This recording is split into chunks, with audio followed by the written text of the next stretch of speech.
right, everybody, welcome. We are back with another episode of the Light the Torch podcast. And boy, we got lots to talk about once again. Another underwhelming performance by our Trojans as they took on the Cal Golden Bears. And boy, I don't know how much more of this I can take, guys. Uh, we did come away with the victory, if you want to call it that. But like the title says, man, was it more? Did we win the game or did Cal lose that game? That could be up for debate, but either way, we'll take the W and move into next week with it. And yeah, we still remain second in the conference with that. But just like we haven't been the whole last month and a half, man, we have not been happy with the way our team has performed, man. This team is just way too talented to be performing at the level that they are right now, man. So, yeah, let's just get right into it, man. Give me you guys overall thoughts on this game, man. It's gonna start with you, Gunner. Yeah. So, I mean, first reaction and thought is thankful to come out with a W. I do think Cal lost this game. Obviously, I don't think we really won this game, but at the end of the day, we have a W and they have a loss L on their column. So yeah, can't take that away. Obviously, we know what's going on with the defense and the continued struggles there. I liked what we saw in the second half, some of the decisions and adjustments that they made to hopefully, get us to the point to win this game. Again, Cal should have had that 2-point conversion, in my opinion. They probably should have won this game, but we left Berkeley with the W. And then my main reaction was that we were finally feeding our running backs the ball. Between our actual running backs, they had 26 carries.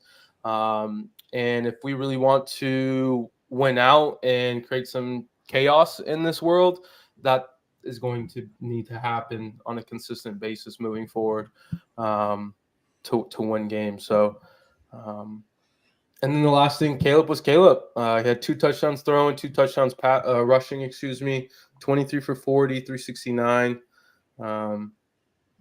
Not much to say or I guess expect from him.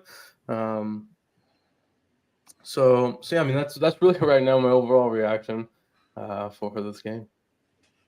All right. How about you, Ro?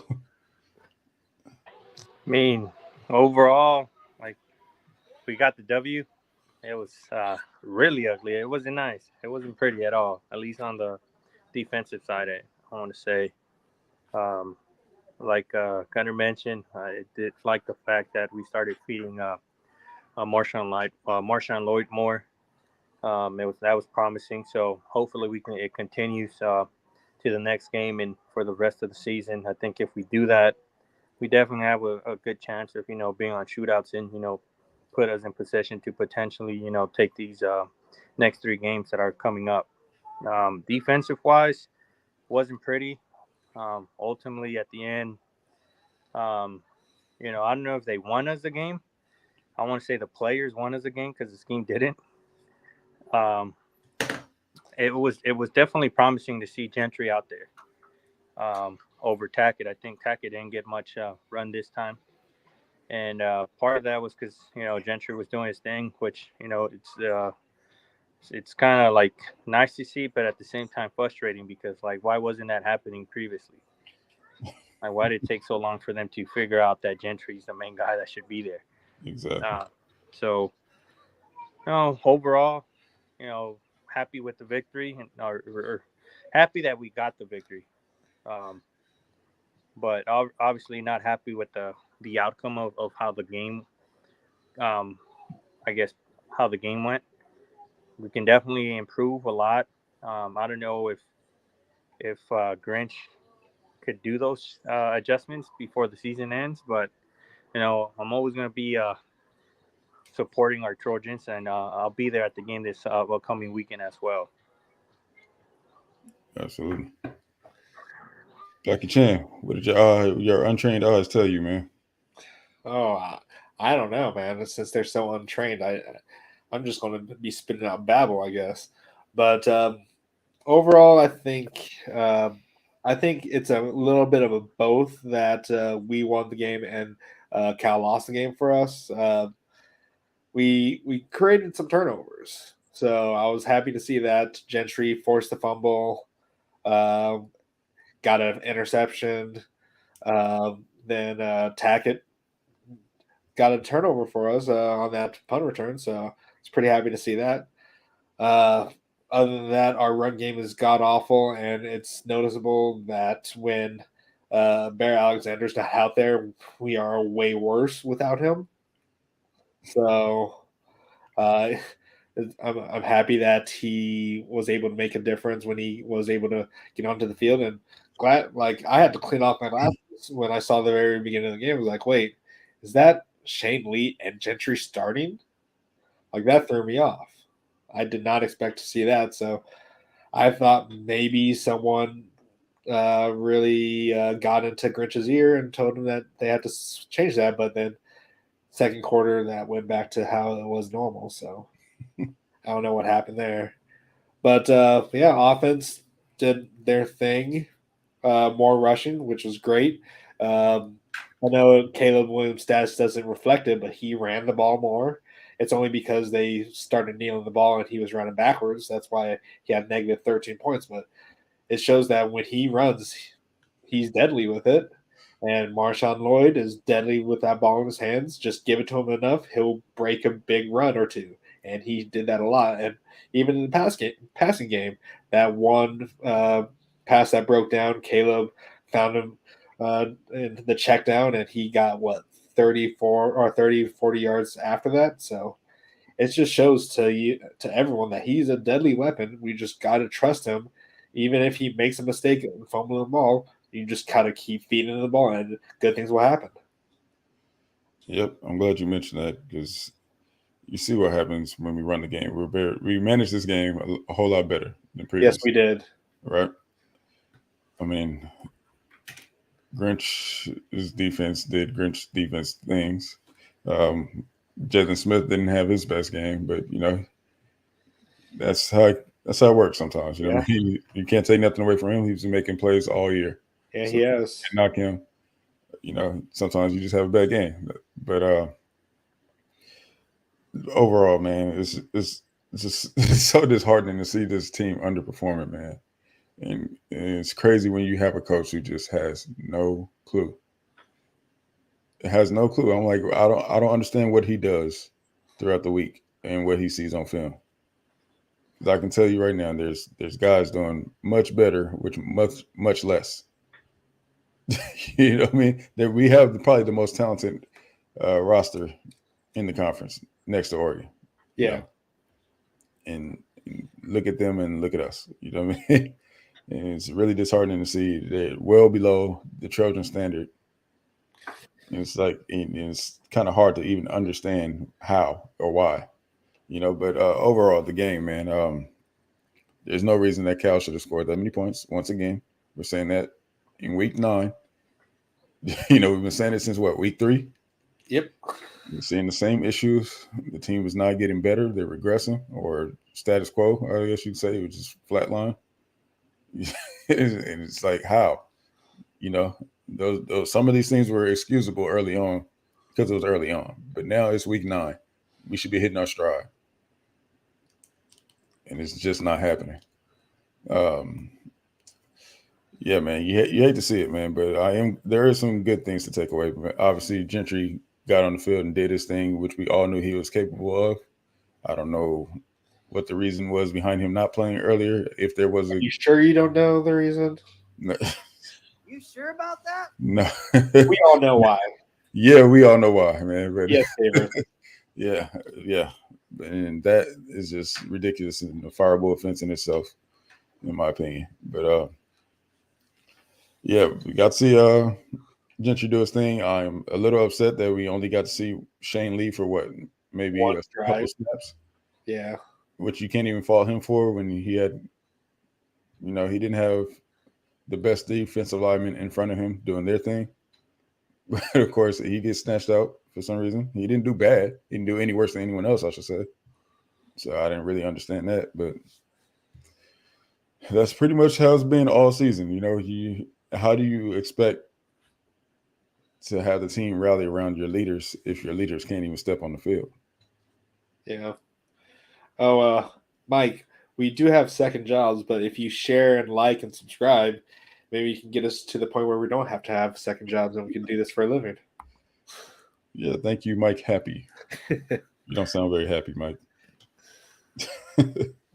No one's forcing you to be here either. But anyway, yeah, man, let's move into the second quarter. Man. The whole time, but whatever. Yeah. Second quarter, man. Yeah. So, like I said, there was some positives to take away, man. There were some pretty good performances on both sides of the ball from some individuals. So let's go ahead and get into that, man. Give me your offensive players in the game, offense and defenses. I'm sorry. Yeah. So offense for me, I'm gonna have to give it to Marshawn Lloyd. I mean, 17 carries, 115, 6.8 yards on average, 2 tuds, as long as that 56-yarder. So yeah, I mean, feeding the ball on a consistent basis, this is what you're going to get from him. So glad that he showed up essentially and showed out for Lincoln to see. And then defense, I think this one's a kind of a no-brainer. Eric Gentry. I mean, he just changed the game when he was on the field. The dude's 7 feet basically when jumping. The dude, I mean, they can't throw over him over the middle. So he had an interception.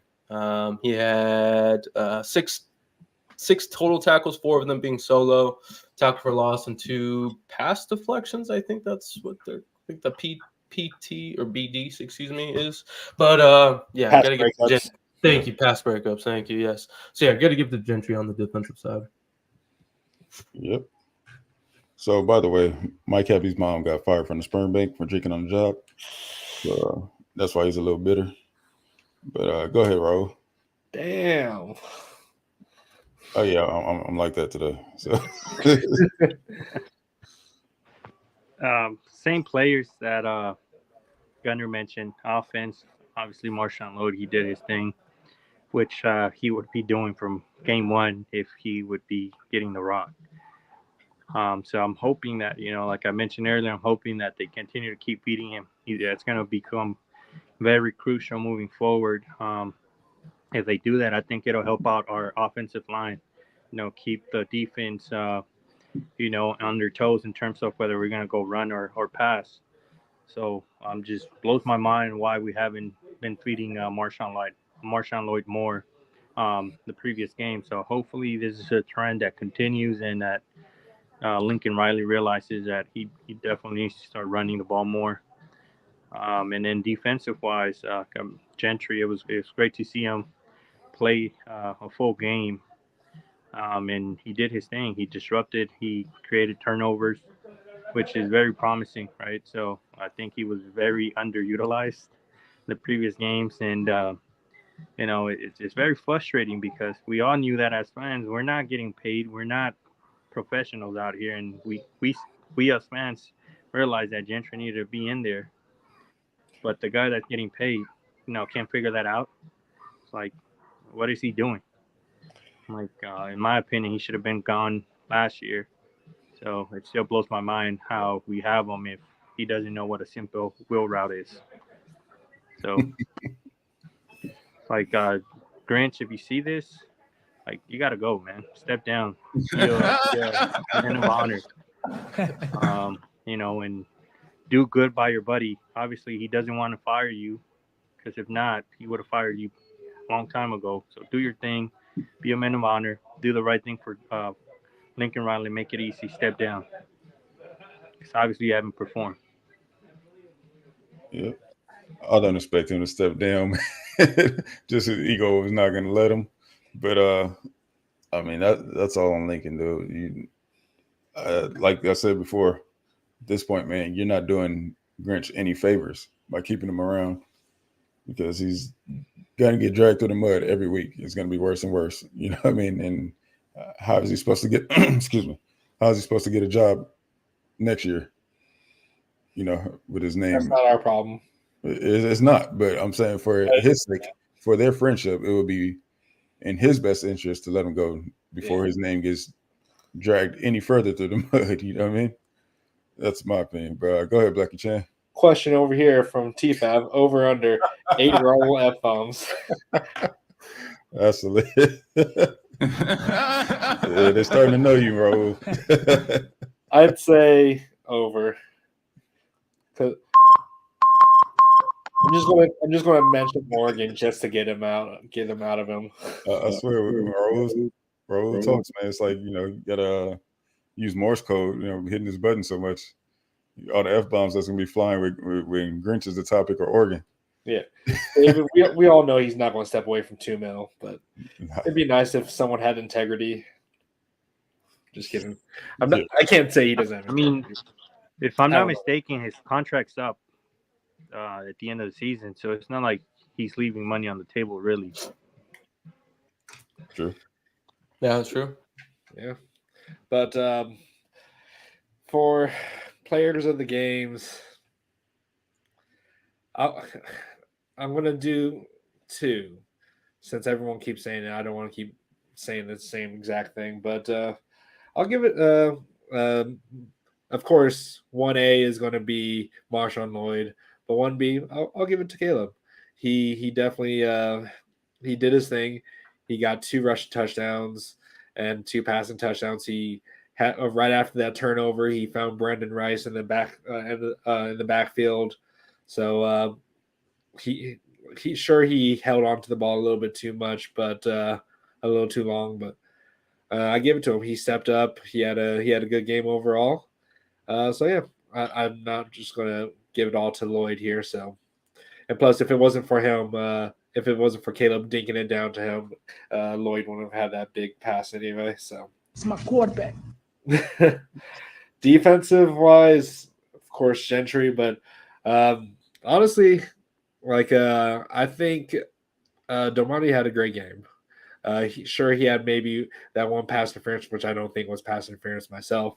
But Domani has been doing great. We haven't been talking about him, and I keep looking at him. I'm watching him on the field, and he's locking down his wide receiver at all times. Like they're forced to throw it towards Christian Wallace because he maybe giving a little too much for him, but he's even doing good as well. To see, sure, he had that 1 touchdown, but it's been pretty rare that our cornerbacks have been picked apart.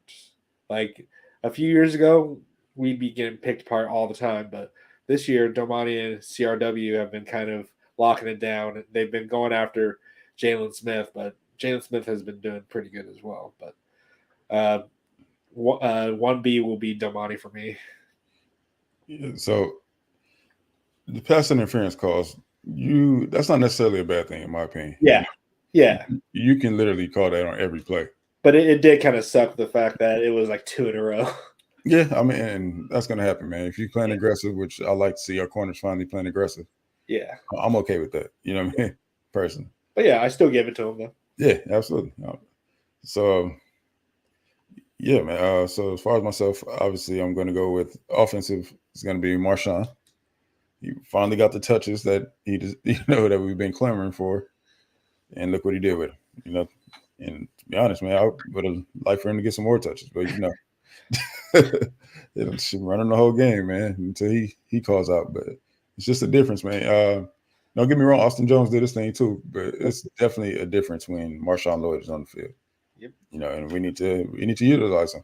I think had we been calling this, like that for this whole season, if he had gotten the touches that he deserved, he would probably be in some Heisman conversations, man. He's definitely probably one of the best. I would say that he's top 5 running backs. PFF has said it, right? So he's definitely the top 5 running backs in the nation, man. So if not 5, then top 10 easily. Yeah, for sure. So I personally think he's better than Bucky Irvin. So yeah, it could be my bias, but but based on what we've seen, man, with the limited touches that he's had, he's been doing his thing. Defensively, man, of course, it's got to be Eric Gentry, man.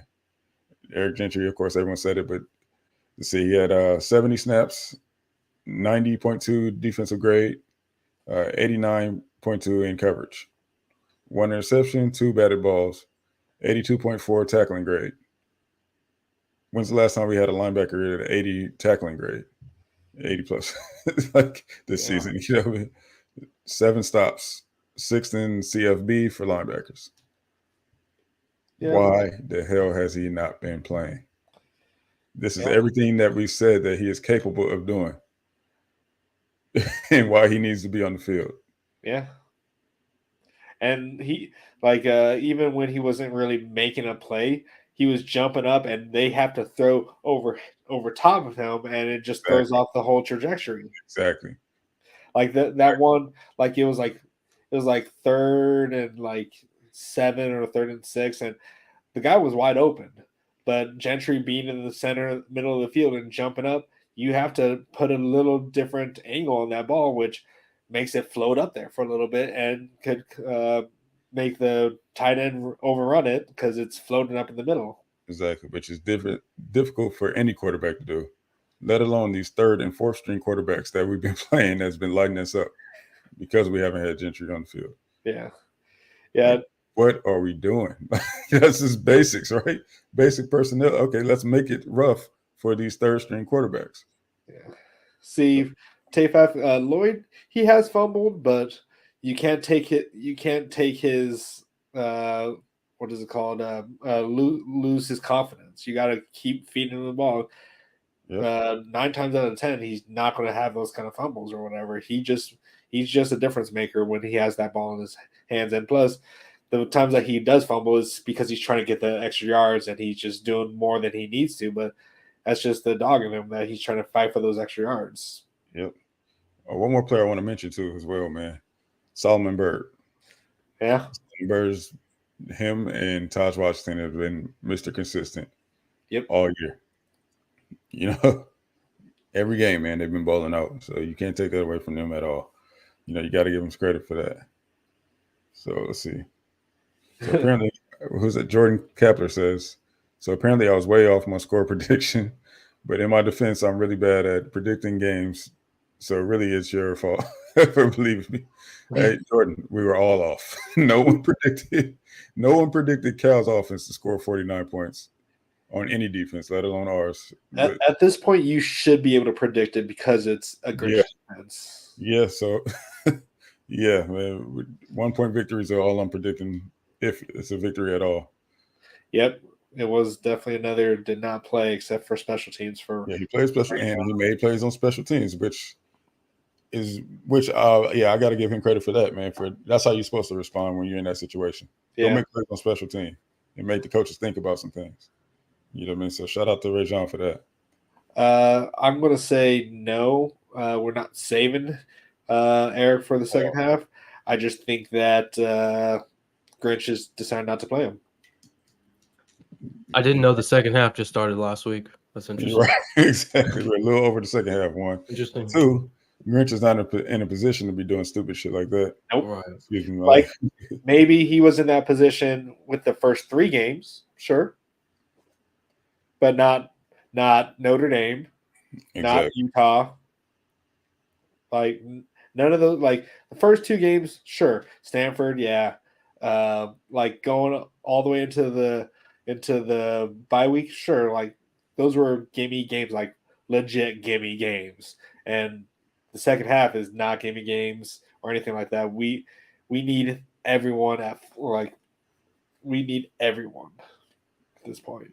Yep.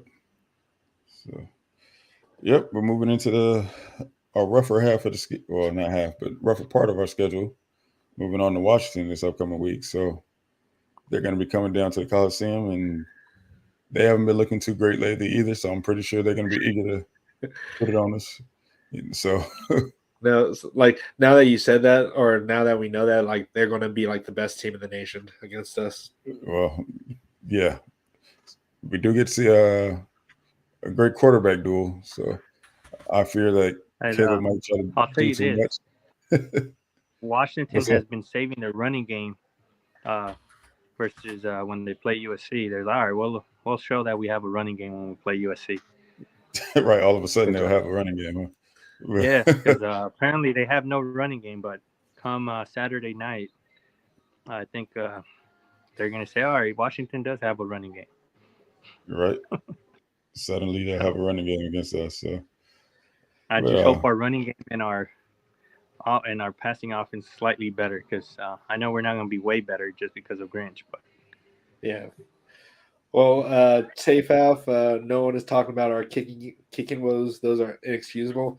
Yeah, before we started live, I was harping on Dennis Lynch, and I was harping on him during the game. I tweeted out just like we really gave him what is it called, a scholarship, and he was missing extra points or a chip shot for a field goal, and he kicked us out of bounds.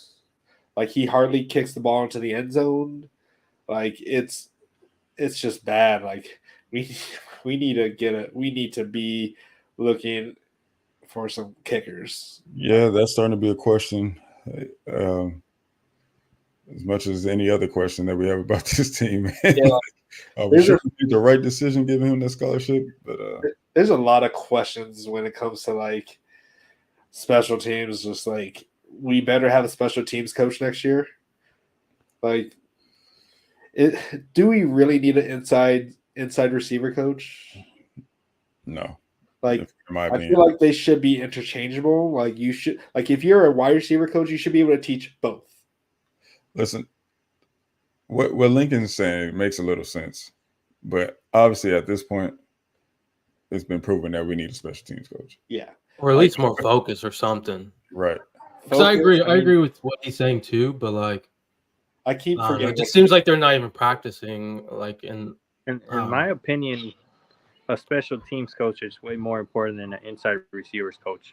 If you have to determine the pros and cons, I mean, yeah, ideally we want to blow out every team, but we all know that there's other good teams out there, and there's going to be games that are going to come down to special teams, and that's where we're going to realize, like, oh crap, we needed a special teams coach to get us over that hump when it comes down to that. So I really hope that we do get a special teams coach for next year, because it's going to be crucial. I mean, we had a few games like that. And hopefully it doesn't burn us the remainder of the season, but it's definitely important in my opinion. Yep. Yeah, like, so what did Lincoln Riley? What was his reasoning for not having a special teams coach again? Well, he basically said they don't really do shit else. Yeah, that, and then like there's a certain amount of coaches you could have and stuff like that. So, but yeah, but like, what is the inside receivers coach and the outside receiving coach teaching different to the receivers? I mean, there's some small differences that there's Right. nothing Yeah, but outside like- receiver coach that can't teach. You know what I mean? If you, yeah, but like I know Keel McDonald, he's got special teams experience. We have the Ryan Daugherty guy who's the senior special team analyst. And I forget someone else that kind of helps with them, but so it sounds like it's kind of more of a group effort. Who was our special teams coach when Clay Helton was here, or at the very beginning? Because we used to have some good special teams. Like we were blocking punts, we were blocking kicks, field goals. We were coming up with some like that one fake punt or fake catch to like Michael Pittman, that one UCLA game. Like we were creative on special teams. Like it was fun to watch the special teams. Like, could you imagine if we had a special teams coach that was helping Zachariah Branch back there like make better decisions on what to do on special teams? Yep. Like he could be way better than Adoree. Turner West, I don't know, that's his current special teams coach, so I would assume maybe he followed him. And I don't know. No, it was Baxter. The reason. Oh yeah, John Baxter. But I don't know the reason behind it. But one thing he should be asking himself is this: like, look at the top programs right now in the nation. Do those programs have a special team coach? And if they do, you would think it would be important, like the Alabamas, the Georgias, the Ohio States. I don't know if they have a special teams coach or not, but I would assume they do. About to look right now. But if they do, I mean, that's obvious. It's an obvious answer for Lincoln Riley. If they do have one, now we got to. So according to Georgia, they do not. from the actual They do not coaching. have a special teams coach? Yeah, according to this Georgia coaching doesn't? staff, there's no special teams support staff now. Now they have a special teams analyst, right? Just like us, but they do not have an actual coach. That is And who is that? says their analyst is Kirk Benedict. Oh yeah, And is that Georgia or who? I'm sorry, I couldn't quite hear. Georgia. That's Georgia. Yep. Yeah, Georgia. but see, Top dog. yeah, Well, they're not really world beaters on special teams either. But But I mean, it there's, seems like inside wide Alabama, receiver. Ohio State. I mean, regardless, I personally think it's important to have a special team coach because imagine what Zachariah Branch could be doing with an actual special team coach and learn from him and just having a support staff, to open up those holes for him. Alabama has one, Coleman Hutzler, and he's actually a special teams coordinator, and he's an outside linebackers coach. Let's see. See, that's the thing. Nick Saban expects perfection at all three phases of the game, and he coaches that way. He demands that in practice. If you listen to those former players, they say he's very demanding. Yeah, practice. Of all three phases of the game. And for those younger guys, if they want to earn playing time on the field, they better prove it in special teams. Yeah. Ohio State. Go ahead. Yeah, that used to be our culture here. When we had freshman Clay Matthews running downfield on kickoff making plays because he wanted to see the field. You get what I'm saying? Yeah. Behind, Ray Malugas and you know what I'm saying? So and B. Jones, you hit it right in the nail, in my opinion, when it comes to Nick Saban. He expects perfection out of all aspects of the game. To be an elite coach, you got to be good on offense, good on defense, and good on special teams. And that's right now, we're really only good at offense. And we're lacking on the defensive side, as special teams as well. Are we good on offense? I mean, that's the thing. My theory behind the offensive struggles, and I truly believe that has a role on why he's struggling so much on the offensive play calling.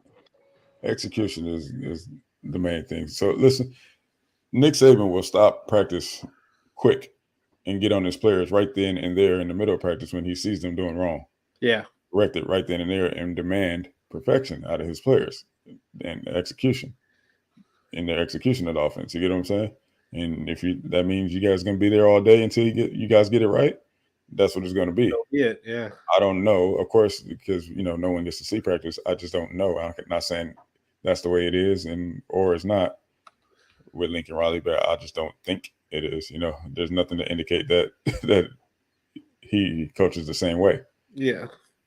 So that's the difference.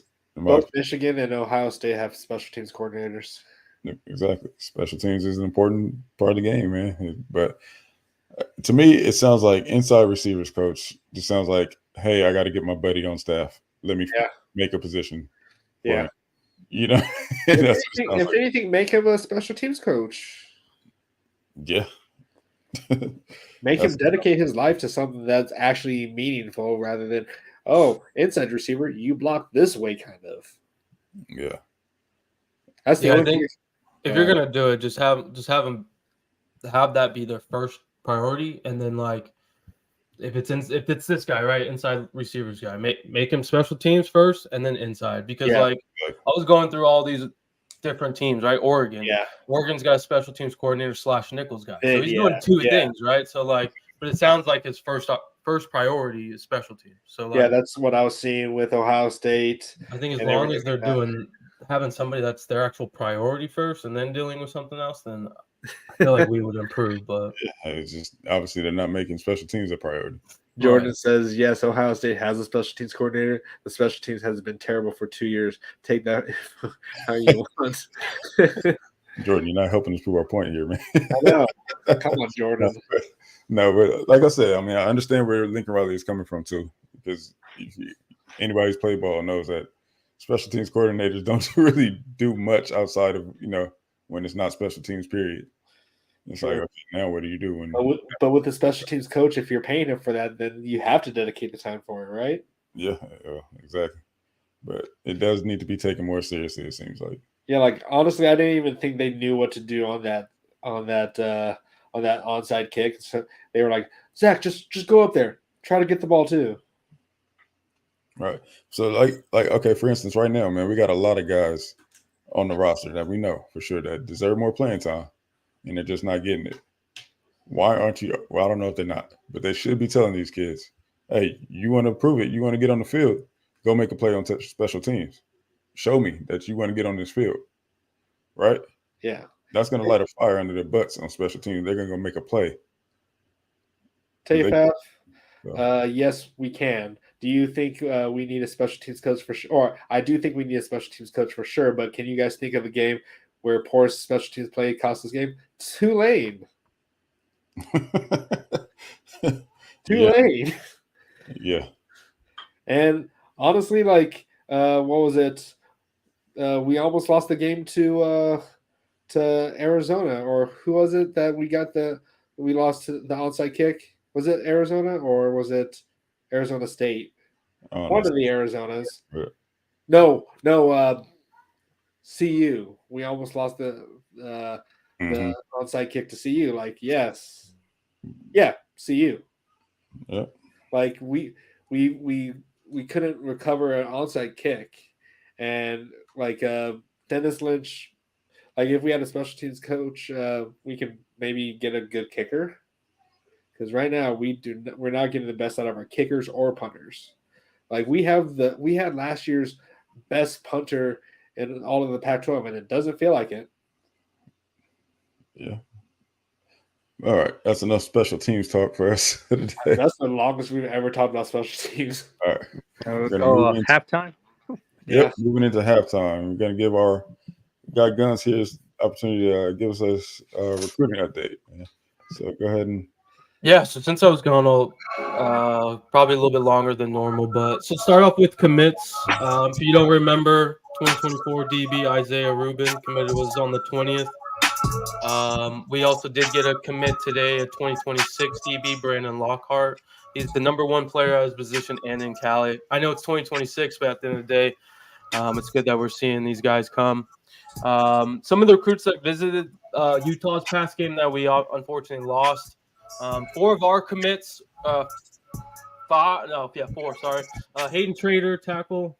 Brian Jackson was there. Xavier Jordan and Marquise Gallegos. Sorry if I'm saying that last name wrong.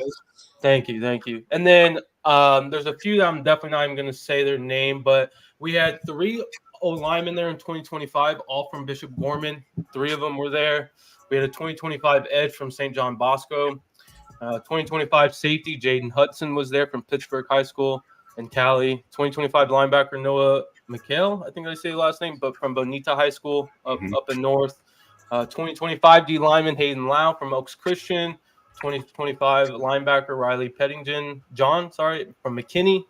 And then Brandon Lockhart was there. 2026 running back Deshaun Reddix, I think is his last name, from Oaks Christian. And then 2026 athlete Madden Williams from St. John Bosco. So we had a pretty good list. They saw a pretty good game even though we lost, but so there's some update there. And then last few things, Xavier Jordan did take a visit to Utah. If anyone was curious about that, I wouldn't be worried about a flip. He's just taking his visits. Draylon Miller, we talked about this a little bit. So pretty much it's a LSU, USC, Colorado kind of battle right now. He's got an LSU visit on the 11th of November. He's got an SC visit on the 18th of November. And then he will be visiting Colorado sometime in November. So just be a heads up there for that. And then lastly, Mama Jen has been working behind the scenes on NIL for the future. We could be seeing some changes there. Most likely, I would say in the 2025 class. But she's met with the collective last Wednesday. My understanding was the Tommy group.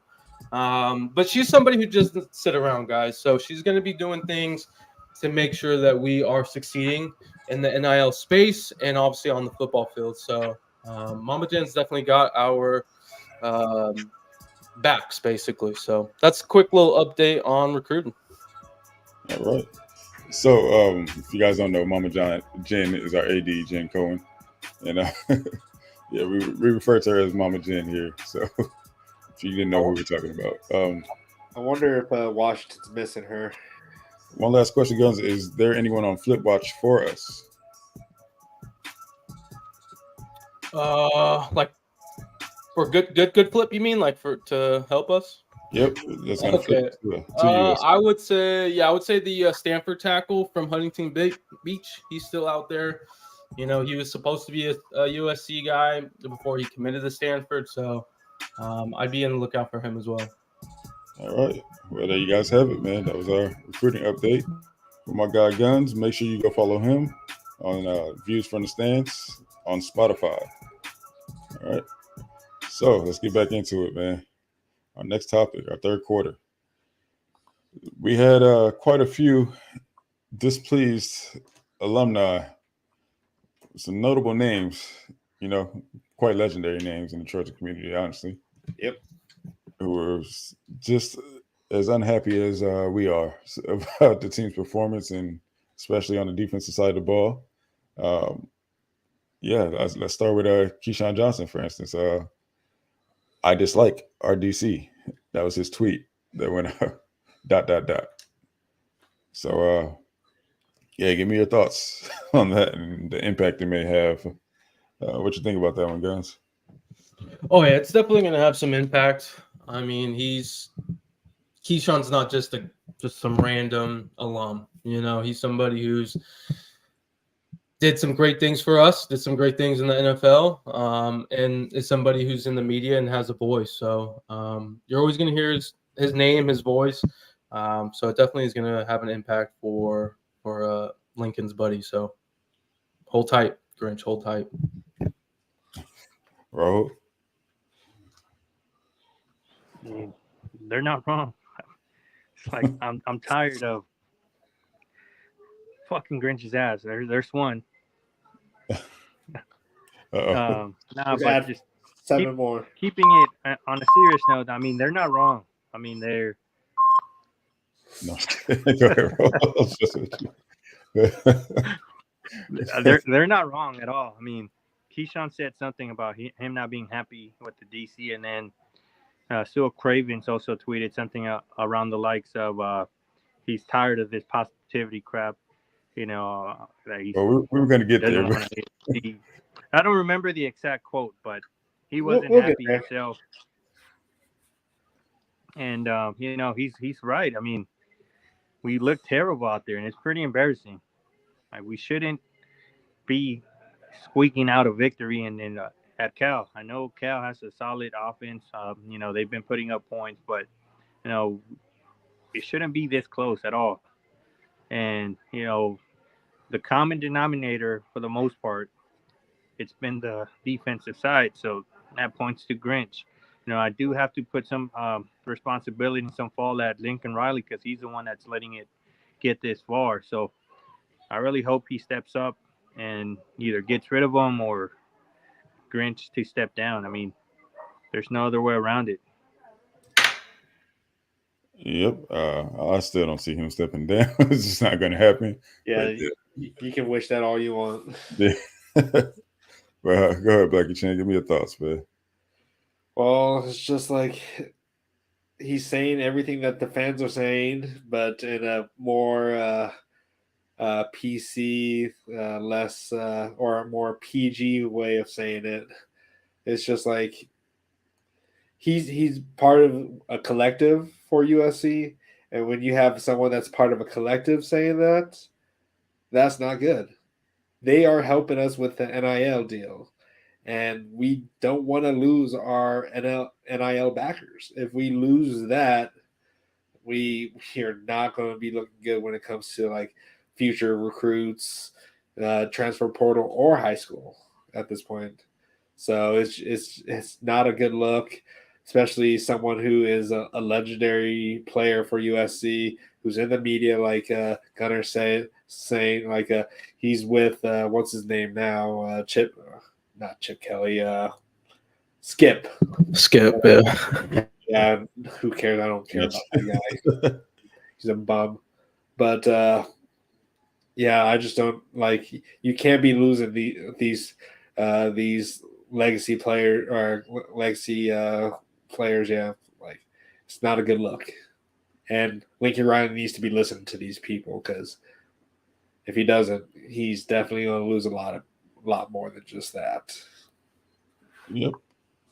Same here. I mean, everything's been said, but you have a guy like Keyshawn. You got to love that. You got to love that he's using his voice and his platform for the betterment of the team that he loves and cares for so much. You know what I mean? So he's saying what everyone else is thinking, and we know Keyshawn is not one to hold his tongue, and we don't have very many alumni that will hold their tongue in these situations, man. They definitely want to see us back on top. And it They're paying for us to be on top. Exactly. They're even paying for us to be back on top. So when you have performances like this is what should be expected, at least here. You know, I think Lincoln Riley is finding these things out the hard way. Like, we're all for you until you're not performing up to par. Yeah. We're gonna hold you accountable. You know, I love that. I love that, you know, these are the people that are holding the coaching staff accountable. Right now. This is to Lincoln Riley. Like I know you had a bad situation with Oklahoma when you left, but like you're going to start getting a lot of tweets towards you if we don't see this change soon. Because like I'm sure you're probably receiving it now, but it's only going to get worse if you keep ignoring the issue. Well, I'll tell you right now, if he for whatever reason does not get rid of Grinch, he's going to lose everything. Yeah. Oh no. Yeah. It's all the support. Like, is Grinch really fans and whoever else? Is friendship really worth that much? Oh, like, you might as well leave. But all right, so let's move into the next one. It comes from. I was just gonna say, B Jones, real quick. Amar didn't tweet anything, I believe, but he's so sick and tired of it. He got an illness just yesterday or today. So Detroit put him on the questionable side due to an illness. That's the Grinch. The Grinch is the illness. He's tired. He's sick and tired of it.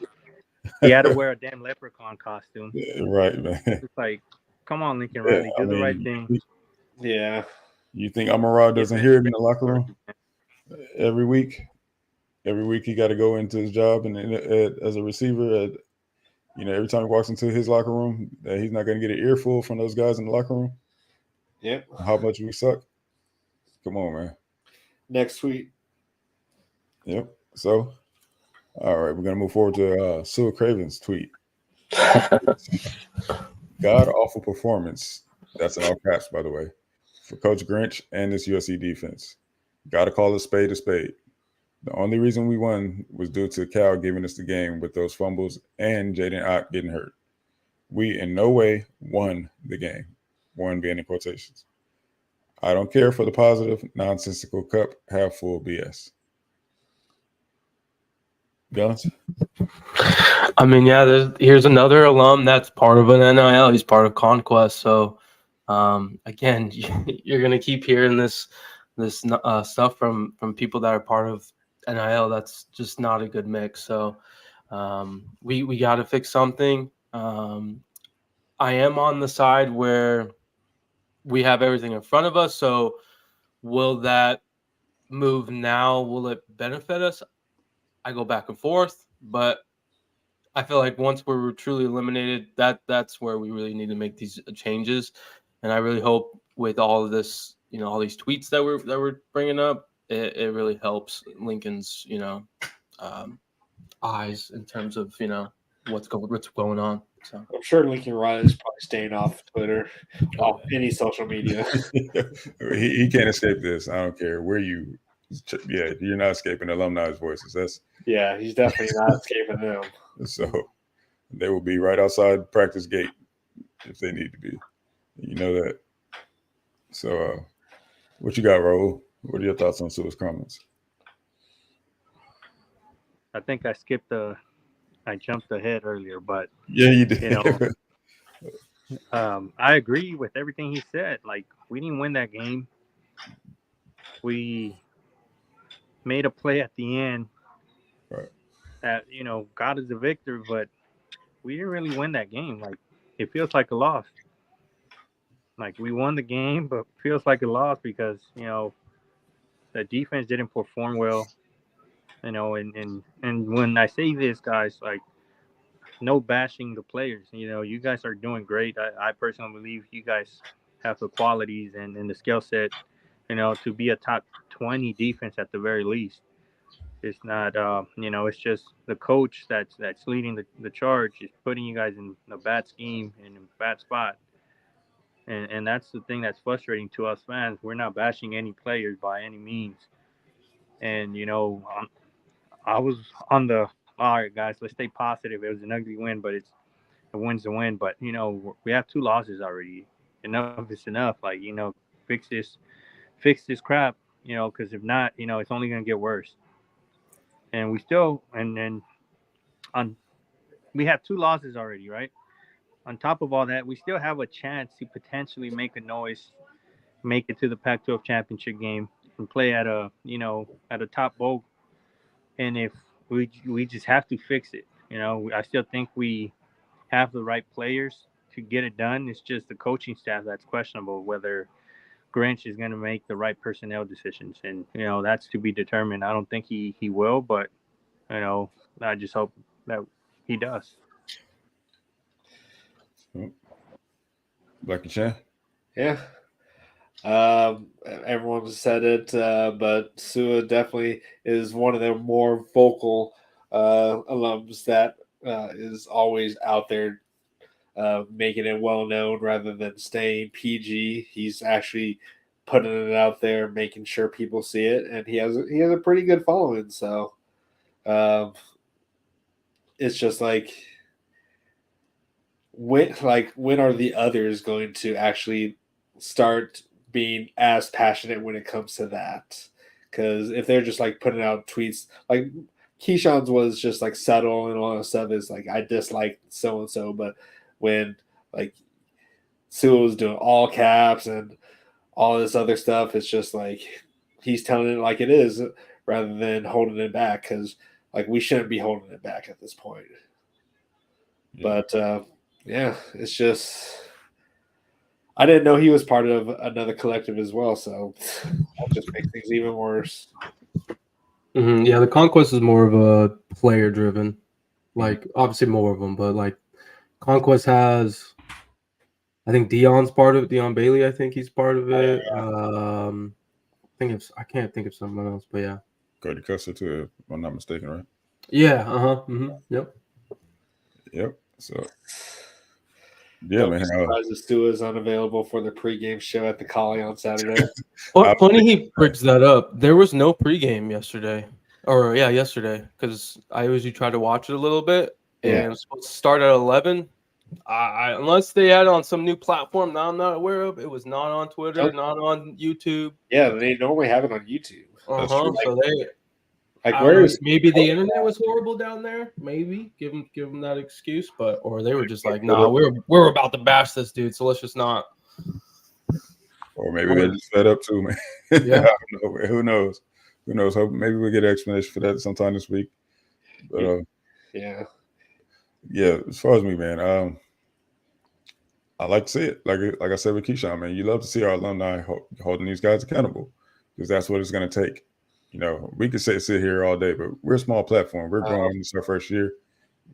They're not paying attention to us. You know what I mean? But when you see these guys, these notable names in the Trojan community speaking out and saying everything that we've been saying here on the show, it makes you feel, like there's some hope, that things are going to start moving. But let me guess, Lincoln probably thinks they're untrained eyes too. What's that? Lincoln probably thinks they're untrained eyes too. Yeah. Yeah. You definitely can't call these guys these former. Yeah, Mad Liner's untrained eyes. Yeah. So, man, don't even get me started on that again. Tayfaf says that those pre-games are just for home games.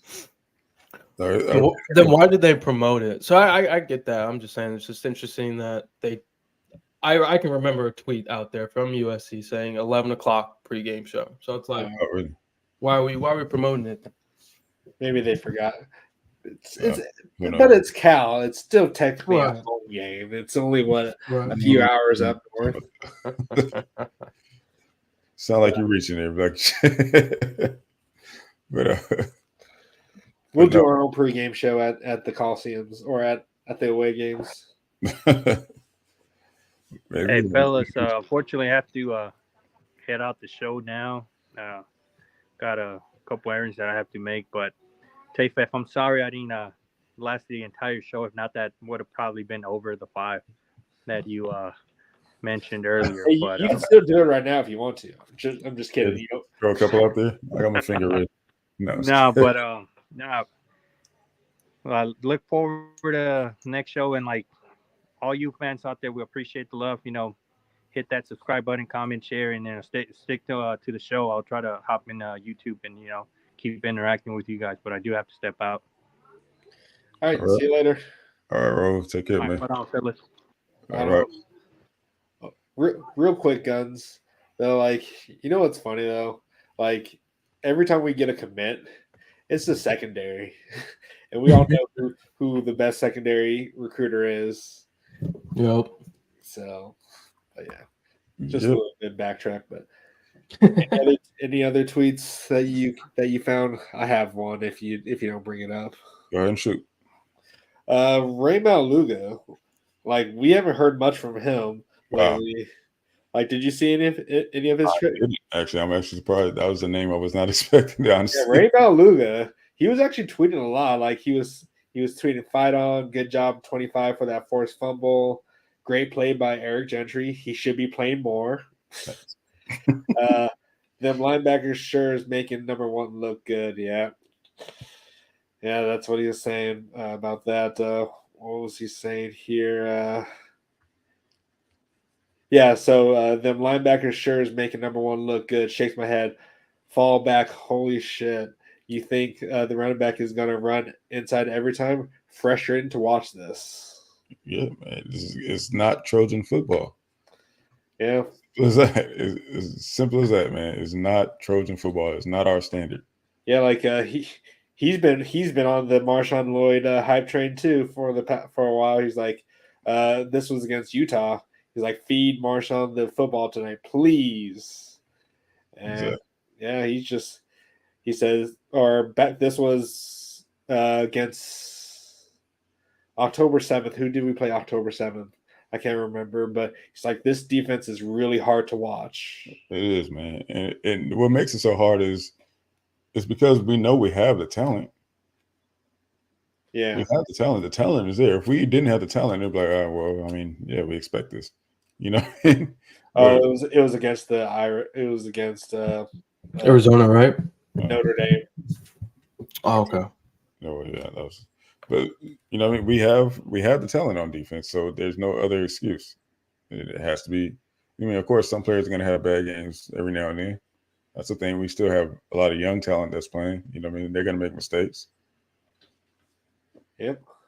So there's only one common denominator, right? It's been 2 seasons of the same crap with all new people on the roster. So, Nope. I was looking at Lendell's Twitter to see if he Lendell got something. He hasn't said anything lately. He normally just does the emojis. Yeah. Well, the eyes and the. I'm sure if he was to say something, All right. you know what it pretty much what it would be. But Lindell said enough. He's expressed his disgust with this. Yeah, he said a lot. And that's the thing. You know what I mean? The fact that Ray Maluga is saying something, that says a whole lot. Yeah. So he doesn't speak out very much. So when he talks, you should be listening. You know? Definitely Ray Maluga. And Cody Kessler has been saying stuff too, I think, actually. Mm-hmm. Yeah, this week he said a lot more than he had been in the previous weeks. Yeah, and that's to say that he's just getting fed up. Yeah, he's fed up for sure. Yep. So he's a little He keeps more doing these pregame shows, and he's like, "Dude, why aren't you guys listening to me?" Exactly. Exactly. So we feel you, Cass, man. We're right here with you, man. Trust me, we're all going through this, man, and it's really annoying at this point. Cody Kessler said USC is down 14 to are down 14 to Cal in the fourth quarter after that touchdown. I'm trying to stay positive, but it's getting harder and harder every single week. Have to score fast here. Yeah, and it's almost his job at this point to be positive. So, he's employed by people right now. He does a podcast with Keely. Right. So yeah. This is pretty awful right here. Sorry, going through his tweets. Giving up 318 yards of offense and yards on the ground in the second quarter is unacceptable. Ott is averaging over 11 yards per game or 11 yards per carry and has 3 touchdowns. We have to be more physical, need to protect better up front on offense this second half, and get back in a rhythm. Got to start fast. Yeah, he's seeing all the stuff that we're seeing. Yep. So somebody's eyes aren't, everyone's eyes are untrained then, right? It's not everyone else then. Yeah. No matter what Lincoln tries to convince us of. Yeah. Matt Leinart even said some stuff too. Did you see what Matt Leinart said? Yep. Like I was even trying to push for him to say it. Yeah. He did it. Yeah, I mean, he's a national guy, a national media guy, so he can only say so much. But we get the point. We we know what you want to say, Matt. So he was pretty happy that he called the Kansas game, though. Yeah. But by the way, I want to add that we all predicted that Arizona upset here. So make sure you guys tune in on Thursdays because we know a little something. So I'm always going to pick Arizona until Fafita gives me a reason not to. Yep. All right, so let's move into our fourth quarter, man. Then we'll wrap this thing up. Basically, I'm asking everyone, man. Everyone in the live chat right now, what do you feel we have to do to move on? And that's my son right there giving his input. But what do you? He said fire Grinch. Well, that's the obvious. but right now, that's not happening. So, how do we fix this problem going into this next week here? What do you guys have any suggestions on what you think should happen? Guns. Yeah, so I think we saw it, in the second half a little bit. But we need to be more balanced on offense. First off, we need to run the ball consistently, keep our defense on the sidelines and let them rest and do their thing. And then play Gentry. And honestly, I mean, Cobb wasn't bad. I know he missed some tackles, I think 3 of them or something. Yeah. But I think rotate him more a little bit, rotate him and Davis. But as long as Gentry's on the field, I will be more comfortable and more optimistic for the defense. I still think we need to do the rotations on the D-line. I was looking back at an old article that one of our writers, Shotgun, did. And I think I might know why they're not doing the bars in Alexander a lot. And it was through 3 games, we were them two, Muhammad and Bird, were actually giving up like almost 6 yards in average. Just in terms of like them playing, So maybe that's why they're not using the bars. But I just think regardless, we need to bring in more Sullivan, more bars, less Talani, less Stanley. We need them off on the sidelines. If we can make the adjustments and the right personnel decisions that we've seen in the second half, I will feel more confident in how we can proceed past for these last 3 games. Yep. Blackie Chan. Tafaf says stop throwing those useless lateral sideline passes that do nothing but burn it down. Yeah. Thank you. Like we were doing some good stuff early on, but now they know what to do on those kind of passes. It's not paying off as they thought it would pay off. But well, I'll tell you that we put enough of that on film now that we definitely probably shouldn't do that as much because they're going to be expecting that. You're going to be pressing and going to be picking that off. And that's going for 6 if you pick that off. Yeah, no, there were the times that we were scoring and moving the ball down the field, we were running the ball like consistently, like on first down, second down. It's not like I'm tired of seeing we run the ball first down and then pass the ball 5 straight times after that. Like we can't be doing that. We need to run the ball consistently on first down because it's working. It's seriously working. Like we are averaging like 5 yards on the first down runs. Like it's insane. Like I don't get how Lincoln Riley is not trusting the run game as much as he should be. Like the proof is in the pudding right now because Marshawn, the more you give it to him on first down, the better he's doing. Same with Austin Jones. He's doing great too. Like he's no scrub either. I just want to see more more physical run game at the very beginning rather than trying to fake the run and then just do a pass because it's easy to see how that's going to go, but just more balance, but more lean towards the run game than the passing game at this point because the passing game they're dropping 6 back there just to stop our passing game. So our run game is basically gonna set the tone for us. I feel like rather than our passing game. Our defense, I just feel like we know who we need to play. Gentry, Rajon, and Mason Cobb. He's been good since that last bad game against Arizona State when he came back. But like it's just I don't know. Like I don't like Tackett. Sure, he's getting better, but we all know who our best linebackers are.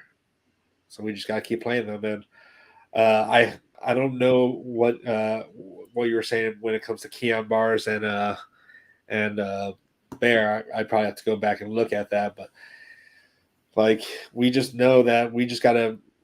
I feel like we gotta be a little bit better with trying to get Bear on one-on-one action because if he's on one-on-one, then he's just gonna eat everyone alive right now. But we'll see. I just feel like what we need to go from defensive side, if Chris tells you to do one thing, do the opposite. Go with your gut because your gut's probably better than his. Well, I will say as far as the defense side, as far as Bears and Bars, right? Even if that's what you said is true, of course, Shotgun does his due diligence and he does all his research. He definitely does. One thing you can do is teach if it's not working. What you can't do is teach size. Yeah. You know what I'm saying?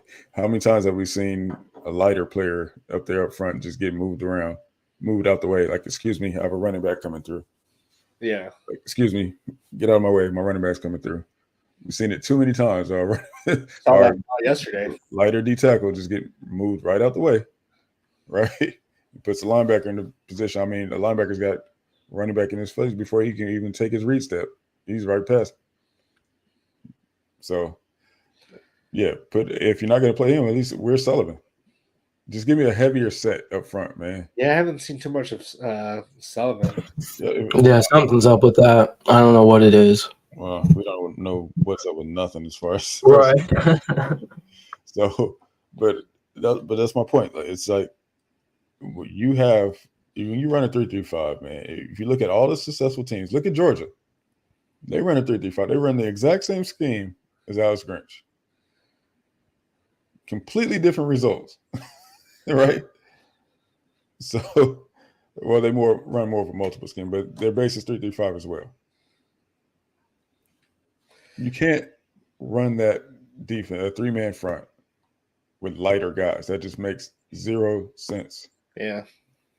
I like what TAFAF says. On defense, let ChatGPT or GPT choose the players and their playing time instead of Grinch. I mean, ChatGPT may be able to call a better game than Grinch. Right. AI is definitely smarter than him. Right. So, but yeah, that's defensively. Sorry for the long rant, but offensively, man, keep feeding the rock to Marshawn. We have to establish a run game, especially going forward with this next game against Washington. I mean, we'll get into more details on that Thursday, but based on what I've seen, they can't stop the run. and they have no run game. So we have to establish that. And Marshawn Lloyd definitely needs more touches and get creative in the run game, Lincoln. I don't know what is going on from Oklahoma to here, but the creativity just hasn't been there this year. I think he was pretty creative with this last game. He was more doing, creative, yes. he was doing 2-back sets. I like that. Finally. Remember I mentioned that earlier in the season. We haven't seen that up until this game. Maybe, like I said, maybe he was holding back. Maybe he made some changes and decided not to let another coach call the plays, and he was going to call the plays. Maybe that was the difference. Who knows? But something changed, and we definitely seen a little more of what we saw last year in this last game. So maybe that's I'm hoping that's what we're going to get moving forward. But another thing is, man, we have to run 2-pass. You know what I'm saying? They're going to play drop 6, drop 7, drop 8. We have to establish a run game against 3-man fronts. 3 down linemen, that means run. Run it down the throat. Get aggressive. Be aggressive. You know what I mean? That's what I want to see. I want to see aggressive run game moving forward. So then that will open up the pass. Then they'll have to start bringing guys down in the box. Then that's when we can go over top. You see Taj Washington fly. Tafaf, I'm sorry, but we're not seeing a relief. Well, that would have been nice, right? That's another weapon that we could have used alongside of Zach Branch, and that would have opened up things for Zach Branch even more. Having both of them in the backfield. So that's what I thought. That was my first thought when we got Zach Branch. Like, wow, we got Raleek and Zach Branch. Oh, I thought you were frozen for a second. Nah. But anybody got anything before we get out of here in the chat? Any questions? Run more with Caleb Williams too. Yes, exactly. Make them pick their poison, man. Yeah, like let's see more of that option sweep that we had with Zach Branch. More things like that, man. Make them pick their poison. We have athletes all over the field. Scheme them open. So, what do you guys think about the new what is it called, AP ranking? Man, that's definitely should have been a topic. It's a damn shame that James Madison is ranked ahead of us. That's what I think about it, and I can't even say that we're being snubbed or robbed or anything like that. The way it was played. That's the worst part about it. So, Zion played. Yeah, I think he's talking about the knee injury. So it's not. From what I'm hearing, it's nothing serious right now. Did he get injured? Okay. Yeah, he hurt his knee again. So he left the game first half, right? Was it in the first half? I believe it was first half, yeah. I thought so too, yeah. But so from what I'm hearing, early feedback is it's not a serious injury, but we'll see as more. Tafaf asked, "Is Caleb Williams' hand okay?" If you ask me, I would say no, but because you can definitely tell there's a difference in velocity on his balls. Yeah, it's that pinky balls. Yeah, I really think it's bothering him, but of course we don't get those updates. We don't get any injury of this, and I don't think Lincoln would ever admit that. But it would probably do everyone some good. It probably would have done him some good as far as his Heisman campaign to tell that, even if it wasn't true. Yeah, Lincoln one time one of his pressers said it wasn't a problem, but I mean you can tell it's an issue. Obviously an issue. Question though for you guys: if Caleb Williams falls out against Washington and outduels Penix, do you think he's back in it? Absolutely. How can he not? Man, the people that they are trying to force in there is just ridiculous. I don't care what you say. JJ McCarthy is not a top Heisman candidate. JJ McCarthy, man, from Michigan. No, I take Jaden Daniels over JJ McCarthy right now. Only because they're undefeated. Yeah, they're undefeated. Right, at Michigan. That's the only reason. Yeah, like it is a quarterback's trophy at this point. I think who deserves more love is Marvin Harrison. Absolutely. Take Marvin Harrison out of that team. Do you think they're still undefeated, Ohio State? I don't think so. Yeah, I don't think so. So Heisman is just a weird award period. Right. Is Penix still the front runner? No, they're trying to push. Probably from an odds maker, yeah. But from what I've seen, like on one, a lot of people like Jaden Daniels, the LSU quarterback, which I can't argue that. I mean, he's been killing it. Without him, they might have 4 losses. You know. Yeah. So would you put him over Penix? Would you personally? Would you? Haven't seen them both play, or all the top 5 candidates, right? Haven't seen them all play. Would you put Jaden Daniels over any of them?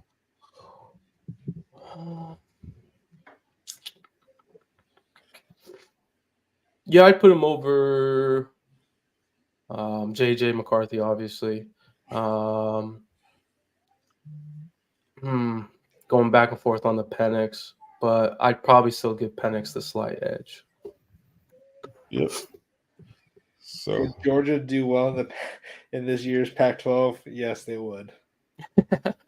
So yes, they would. Yes, I would. I would think they would. I think they would beat Oregon. Washington will be a really good game to watch. They would like. I don't know, but I think they would be in the Pac-12 championship game. I think they would beat Utah. You sure about that? So here's the odds makers from FanDuel. So Penix is plus 270, McCarthy's plus 300. We got Daniels at plus 450, Bo Nix at 550, Jordan Travis at 750, and then Marvin Harrison at plus 1400. I mean, if you guys love that Marvin Harrison, dude, I don't know. That's some good odds right there if you want to win some money. Yeah, honestly, it's a QB award, so probably won't get them much love, but still. Well, we can't say it's a complete QB award because Devontae Smith won it.